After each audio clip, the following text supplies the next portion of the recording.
Les auditeurs d'RMC ne vous connaissent pas tous, ils vous découvrent peut-être, vous êtes écrivain, vous avez notamment écrit Le Professeur. Le Professeur, c'est un livre sur l'assassinat de Samuel Paty, ces derniers jours, ces dernières heures, l'angoisse qui l'a assailli. Vous avez également publié les derniers cours du professeur, assassiné en octobre 2020, avec sa sœur Michaëlle, que j'avais reçue à ce micro. On est en plein procès de l'attentat contre Samuel Paty, que vous couvrez pour l'hebdomadaire Le Point.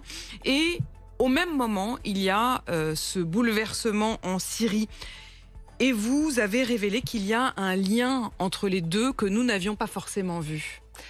Oui, c'est assez fou parce que depuis le début de ce procès, à l'audience, on entend parler de HTS, Hayat Tahrir al-Sham, donc ce groupe qui a libéré Damas et la Syrie avant-hier, comme le groupe que souhaitait rejoindre Anzorov, qui est l'assassin de Samuel Paty. Il avait monté un groupe sur Snapchat qui s'appelait Étudiants en médecine, qui était essentiellement réservé à des discussions sur le meilleur des groupes à rejoindre. Et il défendait, le 8 octobre 2020, il dit que le meilleur groupe à rejoindre est HTS. Et dans la nuit qui précède l'assassinat de Samuel Paty, il dit justement qu'il aurait aimé avoir de l'argent pour partir faire le djihad, que malheureusement il n'en a pas, donc il va agir sur place. Et voilà, ça lui coûte 25 € d'aller acheter un couteau et il assassine Samuel Paty. C'est donc une source d'inspiration, HTS, y compris ici sur le sol. Plus que d'inspiration, parce qu'il était en lien direct avec un prédicateur qui s'appelle Farouk Chahmi, qui était en place à Idlib. Idlib est la région où HTS s'est implanté depuis 2017. Et il faut savoir que ce Farouk Chahmi avait organisé une manifestation en soutien au prophète contre les caricatures qui venaient d'être publiées en France à l'occasion du procès contre Charlie Hebdo qui s'était ouvert début septembre. Et d'ailleurs, c'est à lui qu'il a envoyé son tweet de revendication avec la tête coupée de Samuel Paty, juste après avoir commis son acte, dans le moment où il va entre l'assassinat et quand il sera abattu dans les quelques minutes, c'est à Farouk Chahmi qu'il envoie cette revendication qui appartient à ce groupe-là et qui est officiellement, Émilie Frèche, HTS n'a pas reconnu avoir commandité ou n'a pas assumé tout à fait cet assassinat de Samuel Paty. Non, Al-Qaïda non plus, mais ça ne les a pas empêchés de diffuser la photographie de la tête décapitée de Samuel Paty avec des banderoles Islamic State.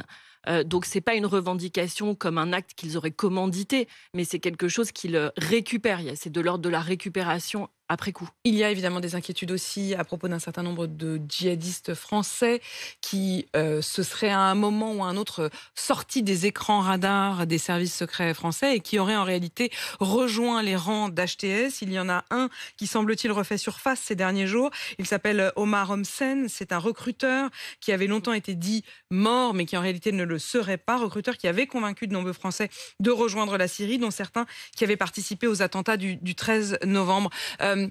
Quel effet ça a fait dans la salle du tribunal de Samuel Paty d'entendre à nouveau ce nom d'HTS dans l'actualité internationale ? C'est fou de voir comment l'assassinat de Samuel Paty, on a l'impression que c'est un acte isolé, pas du tout. C'est comme une sorte de poupée gigogne dans un ensemble qui est lié à Charlie Hebdo et aux caricatures de 2005.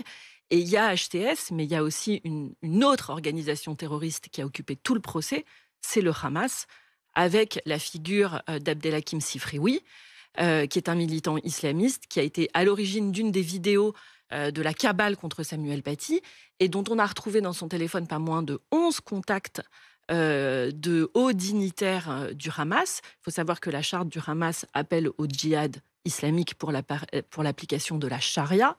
On est dans le même ordre d'idées avec HTS, et donc il y a la collusion avec l'assassinat de ce professeur de deux organisations terroristes qui bouleverse le monde et la géopolitique aujourd'hui. Donc Émilie Frèche, lorsque vous suivez ce procès, est-ce que vous avez le sentiment que les choses ont changé pour les professeurs ? On a appris hier que dans le Jura, une professeure a fait face à des mises en cause de son enseignement et même à des menaces après avoir précisément montré des caricatures. Une professeure qui a fini par porter plainte contre une famille, visiblement une famille d'origine turque qui s'en prenait à elle pour avoir montré à une jeune lycéenne une caricature du président turc Recep Erdogan, dépeint en dictateur armé. Lorsque vous entendez cela, qu'une professeure encore aujourd'hui est obligée de se mettre en retrait, elle n'est pas retournée en cours, elle porte plainte, elle est menacée,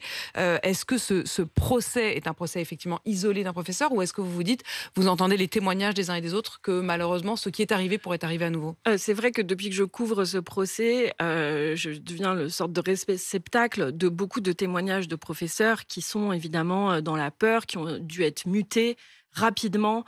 Et moi, les choses m'avaient absolument choquée quand j'ai vu la fiche de signalement fait établissement. À chaque fois qu'il y a une atteinte à la laïcité, cette fiche est remplie par le directeur de l'établissement et envoyée à l'inspection académique. Et dans cette fiche, il y a une case qu'on peut cocher qui s'appelle « Risque d'un retentissement médiatique pouvant complexifier la situation ». Comment? Risque d'un retentissement médiatique qui pourrait complexifier la situation. C'est-à-dire qu'on culpabilise en quelque sorte les professeurs de dire attention, attention, c'est le attention pas de vague en fait. C'est une traduction administrative du attention pas de vague. Oui, en fait, ça dit que l'école est rompue à ce genre d'intimidation. Et il faut savoir que dans l'affaire Samuel Paty, non seulement l'inspecteur académique, mais aussi le recteur avaient eu 2 problèmes liés au port du voile dans les écoles. La rectrice, 1 an plus tôt, parce qu'elle avait signalé qu'on ne pouvait pas rentrer dans une école avec le voile, que c'était contraire à la laïcité, s'est retrouvée en une du Parisien et traitée d'islamophobe et de raciste. Donc la même accusation que pour Samuel Paty. Et le Dasen, l'inspecteur académique, la même chose en 2012. Donc cette intimidation finit par être intériorisée en quelque sorte. Exactement. Et donc on comprend que ces 2 personnes qui se retrouvent face à cette histoire avec Samuel Paty se disent « oulala ». Attention, le 8 octobre, quand Brahim Chnina, le père de l'élève, va à l'école avec ce militant islamiste, dans l'après-midi même, il reçoit un coup de fil de l'inspection académique qui lui dit cette discrimination ne restera pas sans suite, elle va être punie, nous diligentons 2 inspecteurs, et voilà. Et moi, ce que je trouve... Pour le rassurer, au fond, hein. Oui, bien sûr. Quand vous parlez de discrimination, il cite et il cible la discrimination dont aurait fait preuve Samuel Paty. Exactement. Et ce que je trouve terrible au procès, d'ailleurs j'ai écrit un article là-dessus, une lettre à Monsieur T, qui est le professeur qui s'est désolidarisé de Samuel Paty, c'est de voir la défense utiliser des arguments de l'inspection académique pour défendre leurs clients. En fait, leur ligne de défense, c'est de dire qu'ils sont des lanceurs d'alerte sur la question de l'islamophobie. Parce que l'inspection reproche quelque chose à Samuel Paty.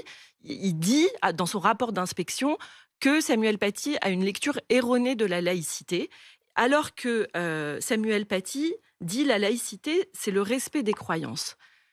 On peut dire que c'est la neutralité vis-à-vis de toutes les croyances. C'est pas le respect des croyances, c'est le respect de la liberté de culte. Mais il pointe ça, et la défense va s'en servir comme argument, ce qui est terrible. En fait. Et vous montrez une fois de plus aussi la solitude extrême quand même de Samuel Paty dans les derniers jours et les dernières heures de sa vie. Merci Émilie Frèche. Je rappelle le titre de votre livre, Le Professeur, c'est chez Albin Michel. Merci de nous avoir éclairé effectivement sur ce lien HTS qui avait donc inspiré l'assassin, le terrible assassin de Samuel Paty. Vous repartez d'ailleurs, il est 7h52, vers le procès qui se poursuit donc, et que vous continuez à suivre pour le journal Le Point. Merci Émilie Frèche. Il est 7h52.